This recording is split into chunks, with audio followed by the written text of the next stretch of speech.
Hey there, how's it going? This was originally supposed to be a segment in my previous video, my 100 subscriber, my 106th subscriber special. That video went on for a lot longer than I thought, so I figured I'd just talk about it here in a separate video. I'm sure this is the burning question that's been on everybody's mind. Not me talking about the animals that I've had in my life, or talking about where I plan to take the channel, or who are my inspirations. Nah, people want to know how I got into this series, come on. And I figured, hey, why not tell that story now? It's kind of an interesting story. I wonder if anybody will also have a somewhat similar experience to what I had. Feel free to share your unique experiences down below. Did you just start from the beginning? Did you jump in at a random point and be like, hold on, I feel like I'm missing something, and then go back? Or did you start with Cold Steel 3? Like Falcom? Oh, like Falcom intended? Because it's the perfect starting point, guys. Yeah, it's totally. Oh, Falcom. You calling me a liar? I ain't calling you a truther. That'll probably be the last time I use that edit, but I had to. I had to throw it in there. Okay. I, like many gamers, I work, I come home, I play games, maybe watch a little bit of YouTube, and then go to bed, wake up, do it again. And that's basically what my entire life has been. And sometimes when I'm playing games, I'm also talking to my friend. We'll just be playing random things, but we'll just be talking to each other as we play them. He plays his audio through his TV speakers. He doesn't use headphones or anything like I do. And so I could hear all the dialogue that was happening in the game that he was playing, which, at that point, I'm used to it by now, right? So I just kind of tune it out as I'm playing my game. I heard a character mention something about flirting with their instructor. Oh, Muse, you are something special. And that caught my attention. And I was like, what the heck is he playing where students are flirting with their instructors? I was just like, what? And so I asked him, I was just like, what are you playing? And he was like, he's just in the most nonchalant way possible. He was just like, oh, it's a game called Legend of Heroes. I think you'd enjoy it. And that was it. That's all he said. He didn't say what game specifically. He just was like, oh, it's Legend of Heroes. And that was it. And I was just like, okay. And I went back to play my game. And I remember also hearing something about a place called Crossbell. And at that point, I was just like, you know what? I'm just gonna hang up the call. I don't want to listen to this stuff anymore. If it truly is a game that I want to play or that I'm going to play in the future, I don't want to know anything. It sounds like he's doing like important story stuff. And so I ended the call, and like fast forward a year later. You know how you casually mention games to your friends, like, hey, I think you would enjoy this, or hey, I think you would enjoy that. And your friend's like, oh yeah, cool, and then they just never do anything. That was originally how it was with me. And what ended up happening was, I'm on my Vita. Yes, I had a Vita. Actually, I still have my Vita. Just kind of scrolling through PSN, looking for something new to play, even though I have a shelf full of games and a bunch of already downloaded games on my Vita specifically that I haven't even booted up once yet. But, that's how it is as a gamer. You got all this stuff, but you want more stuff. You want something new. You want something exciting. You don't want any of that old new stuff. You want new stuff. Oh, that was a big problem for me back in the day. I would just constantly buy games. I've toned it down way more nowadays. Like this year, I think I've only bought like just a small handful of games in comparison to like previous years where I literally would have bought like 20 games and maybe only played one or two of them. And that would have been a mix of like physical games and digital games. But yeah, I was scrolling through the PSN store looking for something new to play. Or look, just sometimes I would just browse the store to just see if anything catches my interest or catches my eye. And something did this time, and it was a game called Trails in the Sky. I saw the moniker, I saw the Legend of Heroes, and it kind of sort of unlocked that memory that I had, and I was like, oh yeah, my friend mentioned that I would probably like this series. And I looked at the little pictures they had, I looked at the little synopsis they had written for the game, and I was just like, huh, yeah, that seems kind of interesting. Sure, why not? It's only 20 bucks. And so I bought the game, I downloaded it, and I don't think I started playing it until maybe like a couple days later. But yeah, I started playing the game. I was enjoying it at first. Because I didn't do any research into the game, I just kind of jumped in blind. I had no idea that there were so many other games connected to it, that it was just one giant story. I kind of treated the game as sort of this more casual JRPG, like a Tales of. And I was playing the game and I was enjoying the characters. I was enjoying Estelle and Joshua's banter with each other. I didn't talk to too many of the NPCs, but I remember being like slightly impressed, like, oh, the NPCs are actually, talking to the main characters, where instead most NPCs are kind of just there to give you sort of either little mini tutorials or just filler in general about the world or the town or whatever. But I remember being like, oh, they're actually talking to Estelle and Joshua, and they're actually talking back. Oh, that's interesting. I remember playing the gameplay and being like, yeah, I like this a lot. And the orbment system, when you get to that tutorial, I was just kind of like, what? You have to add up the values, and then the values coincide with what abilities you get, and I was just like, with certain values you need multiple different numbers, and it was just like, oh, what? It was kind of confusing at first. Now it's funny because I look back and I'm like, bro, that's so simple. What are you doing? What do you mean it's complicated? You just 2 + 2 = 4. That's all it is. Oh, but it was just something about it, just the presentation, that just kind of like, made my brain like spaz out for a minute. I remember doing the side quest to go and get the bear claws. Yeah, Nebel Valley. And that place doesn't have a mini-map, and it's all foggy, and there's enemies everywhere. And I remember getting lost in that area, and just being like, I don't know what to do, I don't know where to go. I wasn't super hooked into the story or the characters or anything at that point. And so I kind of wandered around for about like 20-30 minutes, and I kept circling back to that one cabin that's in the middle that you can rest at, and I kept somehow finding my way back there instead of finding my way out. And I was just like, alright, I'm kind of bored, I'm just gonna go play something else.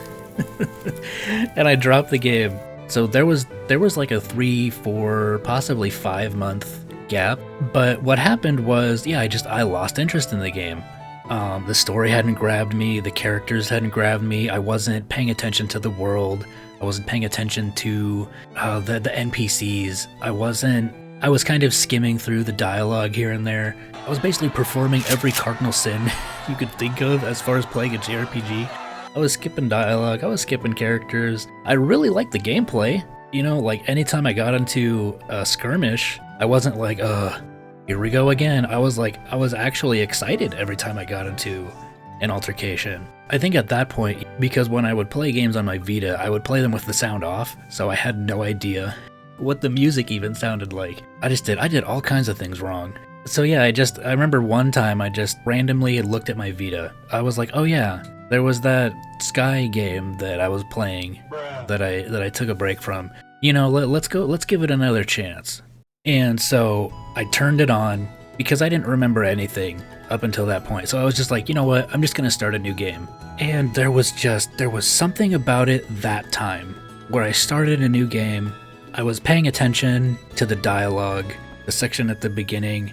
I found myself enjoying it more, I was laughing more, I was loving the banter between Estelle and Joshua, I was actually talking to more of the NPCs. I wasn't at the point in my Trails journey yet where I was talking to every NPC, but I was talking to considerably more NPCs than I was originally. And because I was like, wow, no, these NPCs are actually, somewhat interesting to talk to, that's a first.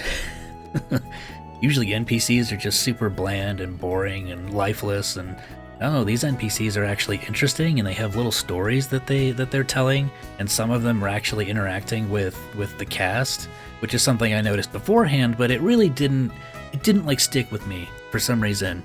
And so I was just playing through the game, and just everything about the characters and the story, even though the story was super simple, it had me hooked more than the previous time.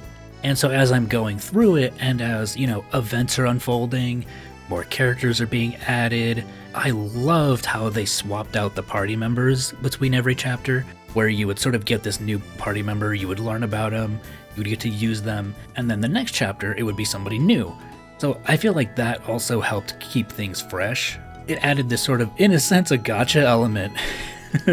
You really didn't know who was going to be your next party member, so it had that sort of sense of mystery, of the sense of surprise, you had that sense of wonder. And then I got to the end of the game, and I remember being on that final boss for like 30 minutes. But I got to the end of the game, and I beat the game. And those last 2 hours of Sky FC really like woke me up. Like, I put some caffeine pills in a cup of coffee and I just downed the whole thing with an energy drink on the side, and I was just like, oh, my brain was just like on full focus mode. And I was like, oh heck no, you can't end it on a cliffhanger like that. And I immediately went and I bought Trails of the Sky SC, which at the time it was like $40 on the Vita, and I was just like, I saw $40 and I was just like, here you go. I don't care. I have to find out how this story ends. And that's when I really got sucked into the world, and I started just falling even more in love with the characters and the story and the lore and the world building, the NPCs. And then Sky the Third just cemented everything for me. It was just like, no, Sky the Third just made me realize this is one of the best JRPGs I've played in my life. Now, granted, there's still a ton of JRPGs out there I haven't played, because if you don't know, I'm a variety gamer at heart. I love all kinds of different genres. I love looter shooters. I love survival games. I love crafting games. I love 2D, 3D platformers. I love adventure games. I like visual novels. I like hack and slash. I like turn-based. I like all kinds of stuff. The only genres I will say, just as a matter of fact, that I do not enjoy are sports games and most gacha games. I have enjoyed the occasional racing game in the past, and I'm not averse to playing a racing game either. And the only sports games I like are, the Mario sports games. But just when I say sports games, I mean like FIFA and, FIFA, Madden, those kind of games. And the only gacha games that have really been able to sort of keep my attention were Genshin Impact for a while and Honkai Star Rail. Which, will I ever do content on those two games in particular in the future? I mean, I do have an idea that does involve one of them, but as far as it being a regular thing, nah. No, I have no interest in becoming a Genshin or a gacha tuber.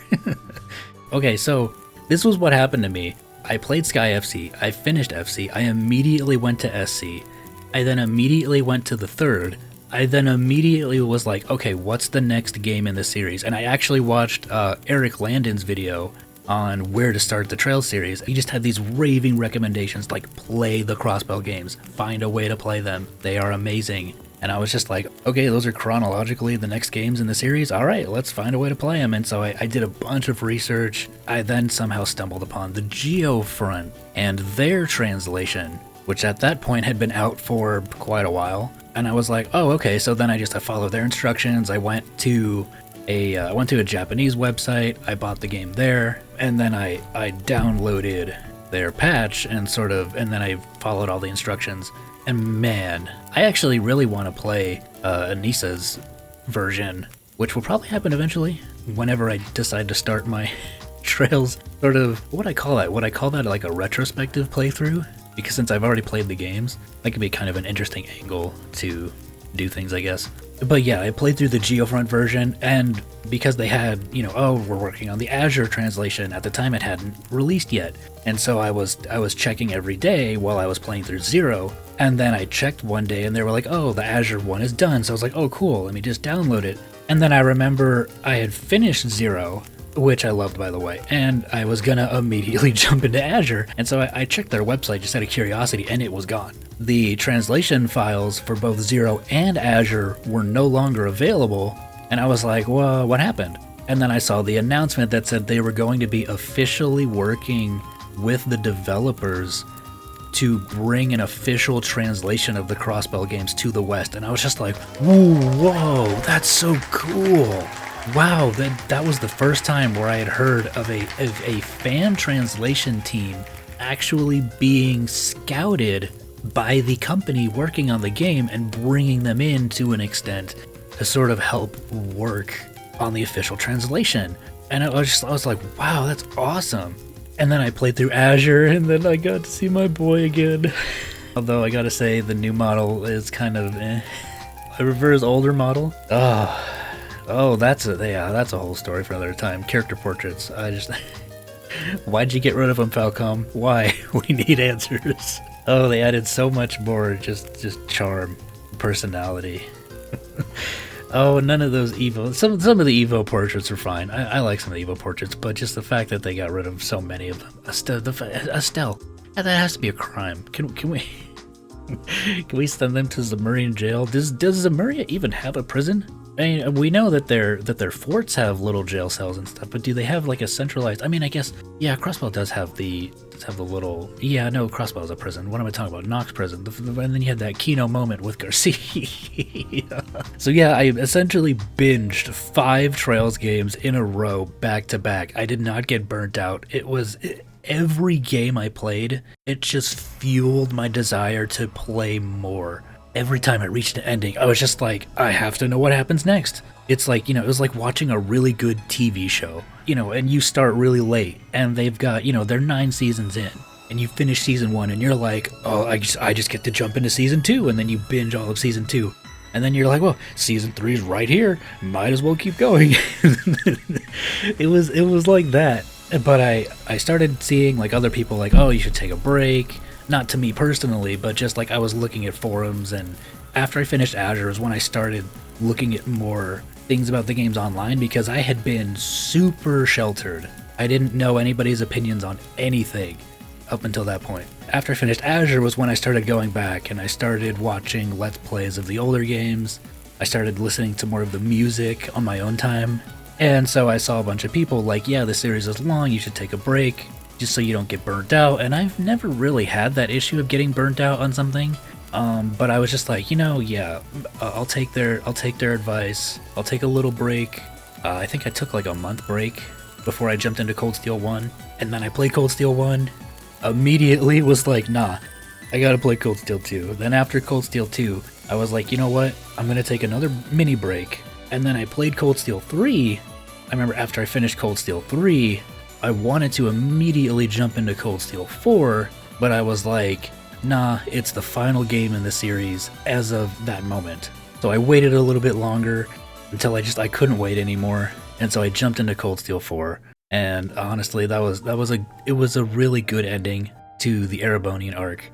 Obviously, we still have Reverie, which kind of capped off a lot of things from there and Crossbell.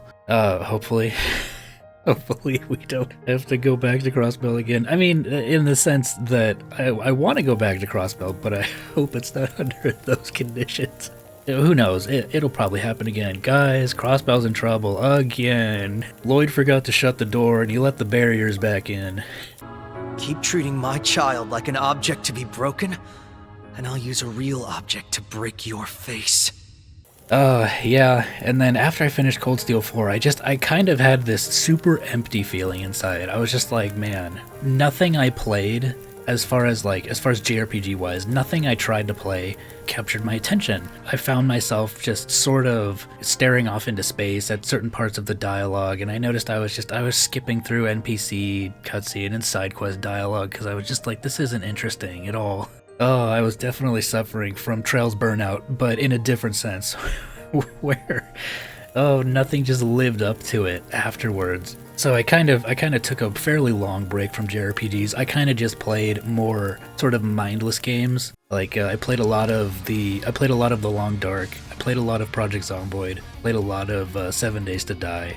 I went through an Ark Survival Evolved phase too. That's when I started my survival game phase. I think it was after I finished Trails. And then I played some other sort of like short indie games. I played some shorter, like smaller games on my backlog. And then the news came out that Reverie, well at the time Hajimari, was being officially localized. And I looked it up and there was an English patch. And I was like, you know what? Let's test out the English patch. So, just out of curiosity, I didn't intend to play it all the way through, but, well, yeah, things happen, and I was just like, that game, I put almost 200 hours into that game, just because I had so much fun messing around with all the different combinations of characters you could have in your party. I really enjoyed the story. I really liked the 3 varying perspectives. To me, it reminded me of FC, but the party swap mechanic every chapter, except it was, you know, an entire team swap, if that makes sense. So that was really cool to me. And then after I finished Hajimari, I was like, so what's next? Oh, this game called Trails Before Dawn, huh? Okay. They worked on an English patch. They have one out. They say it's kind of rough, but I was looking at some screenshots and I was just like, this game looks awesome. I want to play it right now. So I did. And then by the time I finished Daybreak, I finished Daybreak before Reverie officially released. So that was funny. And yeah, you guys already know my thoughts on Daybreak. I think it's honestly one of the strongest starts to a new arc in the series. It has elements of the cozy nature of like FC and Cold Steel 1, but no, just right out of the gate, they just boom, you're just into the thick of things. And yeah, it's still a Trails game at its core. You still go around and talk to all the NPCs, you know, after each major event, and you see the characters interact with each other, and I love the bonding events in that game. They feel like actual bonding events, and there's no harem stuff involved like with Reen. It's just, you just get to know more about the characters. And yeah, in some of the bonding events, they kind of like teased each other a little bit, but it's a lot more mature in the way that it's handled. And yeah, as of right now, just kind of waiting for Kuro 2. I did see that the translation for that is pretty much done. But I don't know. It probably would be beneficial to my channel if I played through Kuro 2 and made a spoiler-free video on that at some point down the line. Maybe I'll do that after Daybreak comes out officially. But I do have one other Daybreak video I want to work on at some point. And then that'll be it for, you know, the pre-release Daybreak stuff. Because, you know, I've already played the game, so I can't necessarily do any, like, oh, what theories that I hope show up, or characters I hope show up. Kevin, you better show up, you spiky-haired. Oh, Gremlin. Actually, no, he's a loot goblin now. Yeah, I made that sign for him earlier. So yeah, that's basically my story with the Trails series, and how I became a super obsessed, crazy fan to the point where I started a whole YouTube channel centered around it. I'm very excited to see what avenues that sort of takes me down. Thank you guys for hanging out with me. You know, feel free to let me know your stories down below. I'll enjoy reading them for sure. Make them as long or as short as you want. It doesn't matter to me. I'll try and get to every single one of them. I like interacting with people. That's kind of what I want to do, what I want to keep doing going forward, no matter how big I potentially could get, you know. Sort of like, I mentioned him before, but CaliQ, he's a different kind of JRPG YouTuber. He talks about a lot of Suikoden, Eiyuden Chronicles, and Star Ocean, and he talks about all kinds of other stuff that I don't. He always tries to make things more community focused, and he tries to respond to people as much as he can, because he's a busy man, you know. I'm a busy man. I don't ever want to get to that point like a Markiplier, where, you know, you get so big that you can't talk to anybody. You know, that must suck. You can interact with people in a different way. You can't like learn more about people and be more personable and just kind of treat the viewers as people instead of as, you know, just viewers. And as far as what's coming up next, I haven't ultimately decided on what that will be. If that'll be, it might possibly be the Cold Steel trailers. I might go back to my Cold Steel. I might do a Cold Steel music appreciation video, and then jump into another Sky Evo video. We'll see what happens. We'll see what happens. It'll be however, you know, it'll be whatever I feel like doing. So, you know, yeah, thank you guys for being here, and take care of yourselves. Hope to see you again soon. Peace out. All right, what's next?